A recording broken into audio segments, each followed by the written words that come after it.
Puan Zakarshi sifatkan penyertaan adik Ahmad Zahid dalam PAS tidak jadi kudis kepada UMNO. Nazri Aziz tegaskan rundingan untuk bentuk sebuah kerajaan bukan satu kesalahan.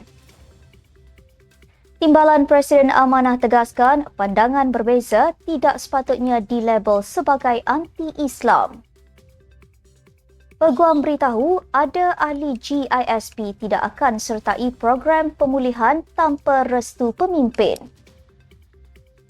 Mahkamah tetapkan 15 November depan keputusan saman fitnah pengimport telur terhadap Azmin Ali.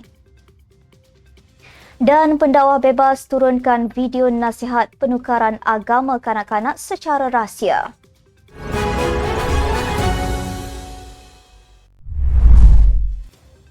Bismillahirrahmanirrahim. Assalamualaikum dan salam Malaysia Madani. Bersama saya Asma Ismail dalam Nextstep News edisi tengah hari.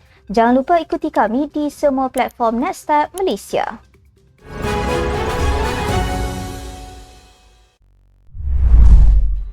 Ahli Majlis Kerja Tertinggi MKT UMNO Puan Zakarshi menyifatkan tindakan adik kepada Presiden UMNO Datuk Seri Ahmad Zahid Hamidi yang menyertai PAS baru-baru ini tidak menjadi kudis kepada UMNO.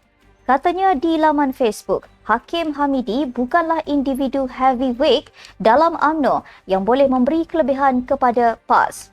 Puan mendedahkan tiada apa di dalam PAS baik manis iman, survival politik atau perjuangan Islam. Katanya, parti itu tidak hairan sesiapa yang keluar parti kerana di bawah pimpinan Ahmad Zahid, UMNO mempunyai bargaining power tersendiri. Semalam, Hakim Hamidi secara rasmi menyertai PAS selepas menyerahkan borang keahlian kepada Presiden parti itu, Tan Sri Abdul Hadi Awang, di Ibu Pejabat PAS di Kuala Lumpur. Penyertaan Hakim Hamidi ke dalam parti Islam itu diumumkan oleh Yang di-Pertua PAS Bagan Datuk Muhammad Misbahul Munir Masduki. Ketua UMNO bahagian Padang Rengas Muhammad Nazri Abdul Aziz menegaskan mengadakan rundingan untuk membentuk sebuah kerajaan bukan satu kesalahan. Katanya kepada Astro Awani, rundingan antara parti untuk membentuk kerajaan merupakan perkara biasa dalam amalan demokrasi. Namun, apa yang menjadi kesalahan adalah bila berlakunya cubaan membeli ahli parlimen untuk mendapatkan sokongan bagi menubuhkan kerajaan. Beliau menjelaskan dalam situasi tidak ada pihak yang mendapat majoriti mudah untuk membentuk kerajaan. Rundingan perlu dibuat untuk memastikan sebuah kerajaan baru dapat dibentuk. Katanya, sekiranya Barisan Nasional BN kalah di Bagan Datuk dalam pilihan raya umum ke-16 PRU16 lalu, Yang di-Pertuan Agong akan memanggil ketua parti yang mendapat kerusi paling tinggi.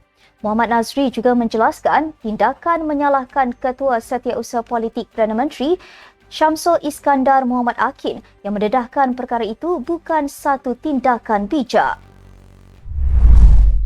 Rang Undang-Undang RUU Mufti Wilayah Persekutuan 2024 mengundang pelbagai reaksi daripada pelbagai pihak. Justru, semua pihak disarankan untuk berpegang kepada adab dalam Islam untuk menghindari sikap sombong dan perbuatan yang boleh memecah belahkan umat. Timbalan Presiden Parti Amanah Negara Mujahid Yusof Rawa menegaskan mereka yang mempunyai pandangan berbeza tidak sepatutnya dilabelkan sebagai anti-Islam atau anti-aliran tertentu. Perbuatan melabelkan mana-mana pihak secara melampau sebenarnya tidak berpegang kepada manhaj Asyairah atau Maturidiyah yang mengutamakan kesederhanaan dalam perbezaan pendapat. Katanya dalam satu kenyataan, semua pandangan yang dikemukakan berlandaskan ajaran ahli sunnah wal jamaah sepatutnya menjadi panduan utama dalam perbincangan. Beliau berharap RUU Mufti 2024 dapat mencapai keputusan yang berpegang kepada prinsip kesederhanaan tanpa memecah belahkan umat Islam. Peguam mewakili GISP mendedahkan ada di kalangan mereka tidak akan menyertai program pemulihan yang dilaksanakan Majlis Keselamatan Negara MKN tanpa restu pimpinan tertinggi. Rosli Kamarudin berkata kepada FMT mereka menyambut baik program itu namun ada di kalangan mereka yang masih ragu untuk menyertainya. Katanya, ahli tidak tahu bagaimana untuk memberikan maklum balas kepada tawaran itu, terutamanya pemimpin kanan mereka masih ditahan di bawah Akta Kesalahan Keselamatan Langkah-Langkah Khas 2012 SOSMA. Sebelum ini, Timbalan Ketua Pengarah Keselamatan Negara, Datuk Baharudin Ahmad memaklumkan kerajaan mewujudkan lebih 20 pusat pemulihan di seluruh negara bagi menempatkan ahli GISP untuk menyertai program rehabilitasi secara sukarela. Program yang dikendalikan bersama MKN, Jabatan Perdana Menteri JPM dan Jabatan Kemajuan Islam Malaysia JAKIM adalah sebagai inisiatif dalam usaha membimbing mereka untuk kembali kepada ajaran Islam sebenar. Menurut Rosli, ada ahli juga yang ingin tahu sama ada mereka akan diberikan allowance sepanjang program berkenaan, memandangkan mereka kehilangan sumber pendapatan selepas pihak berkuasa merampas premis perniagaan dan aset lain. Mahkamah Tinggi menetapkan 15 November depan bagi keputusan saman fitnah oleh syarikat pengimport telur JNE Advanced Tax Sdn Bhd JNE terhadap bekas Menteri Muhammad Azmin Ali. Tarikh itu ditetapkan oleh Pesuruhjaya Kehakiman Leong Wai Hong ketika pendengaran prosiding. Terdahulu, kata Wai Hong, beliau sudah boleh memberikan keputusannya hari ini, namun kedua-dua pihak telah memohon masa untuk menambah beberapa maklumat relevan kes itu kepada mahkamah dalam masa terdekat. Ketika ini, JNE memfailkan saman terhadap Muhammad Azmin berhubung kenyataannya yang mendakwa syarikat itu memperoleh kontrak melalui rundingan terus dengan kerajaan untuk mengimport telur dari India sebagai langkah sementara untuk mengatasi kekurangan dalam negeri.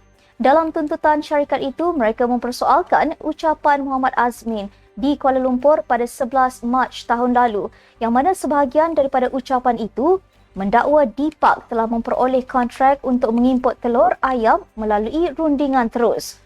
2 hari selepas kenyataan Muhammad Azmin itu, JNE telah menafikan syarikatnya memperoleh kontrak melalui rundingan terus dan menuntut pemimpin bersatu itu membuat kenyataan pembetulan dalam tempoh 72 jam.